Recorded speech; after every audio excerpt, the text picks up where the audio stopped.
বাংলাদেশ নিয়ে অবাস্তব ও বিদ্বেষপূর্ণ খবরে সয়লাব ভারতীয় গণমাধ্যম। বাংলাদেশের ইসলামী দলগুলোকে জঙ্গি সংগঠন হিসেবে প্রচার করছে তারা। তবে ইসলামী দলের নেতারা বলছেন, বাংলাদেশে দীর্ঘদিন ধরে গণতান্ত্রিকভাবে প্রকাশ্যে রাজনীতি করছেন তারা। ভারতীয় মিডিয়া প্রতিহিংসা থেকে এ ধরনের অপপ্রচার চালাচ্ছে বলেও দাবি নেতাদের। শাহিদুজ্জামান সাকিবের প্রতিবেদন।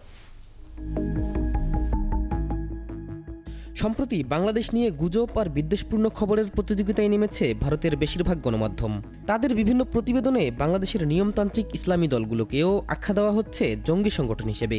প্রচার করা হচ্ছে জঙ্গিদের দখলে চলে গেছে বাংলাদেশ। বহির্বিশ্বে ছড়িয়ে দেওয়া এমন অপপ্রচার কতটা ভাবাচ্ছে দেশের ইসলামী দলগুলোকে? নেতারা বলছেন, বাংলাদেশের জন্মলগ্ন থেকে গণতান্ত্রিক রাজনীতি করে আসছে ইসলামী দলগুলো। বিদেশি বিভিন্ন সংস্থার সাথেও নিয়মিত যোগাযোগ রয়েছে তাদের। বাংলাদেশে নিয়মতান্ত্রিক ধারায় যারা রাজনীতি করছে এর মধ্যে ইসলামী সংগঠনগুলো হলো প্রথম সারিতে। আন্তর্জাতিকভাবে বাংলাদেশের যে ইসলামী সংগঠন সক্রিয়ভাবে রাজনীতি করছে তাদের বাংলাদেশে বিভিন্ন সংস্থা তো আছে, আন্তর্জাতিক বিভিন্ন সংস্থা আছে, তাদের সাথে এদের সম্পর্ক আছে। তাহলে জঙ্গি সংগঠনের কাছে কি তারা সাথে কি তারা যোগাযোগ এভাবে করবে? জামাত ইসলামী সহ সব ইসলামী দল বিভিন্ন সময় আমরা পার্লামেন্টে গিয়েছি। বিশেষ করে জামাত ইসলামী তো বাংলাদেশের পার্লামেন্টে যে কয়েকটা গ্রহণযোগ্য নির্বাচন হয়েছে সব নির্বাচনে জামাত পার্লামেন্টে তার প্রতিনিধিত্ব করেছে। এই ডেমোক্রেসিতে জামাত বিশ্বাস করে বলেই তো আমরা নির্বাচনমুখী দল, আমরা সংসদে যাই।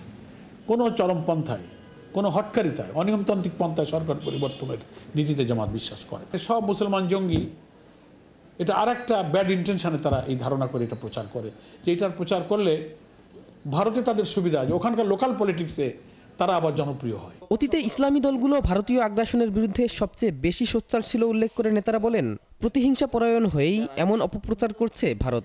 ফেসিবাদী এই শাসনকে উৎখাতের পেছনে সবচেয়ে বড় ভূমিকা পালন করছিল এদেশের ইসলামপন্থী জনগণ, ছাত্র যুবক, যাদের মধ্যে ইসলামী চেতনা সবচেয়ে বেশি ছিল।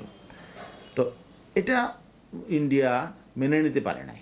তারা রীতিমতো আমাদের জাতিসত্তার বিরুদ্ধে, আমাদের স্থিতিশীলতা, আমাদের 5ই আগস্টের পর যে নতুন বাংলাদেশ, একটা নতুন স্বাধীনতায় আমরা যে একটি সুষ্ঠু সুন্দর পরিবেশে জাতীয় নির্বাচনের দিকে আমাদের জাতির যে অভিযাত্রা, এটাকে বাধাগ্রস্ত করার জন্য তারা এই অপপ্রচার, এই মিসপ্রোপাগান্ডা তারা শুরু করেছে।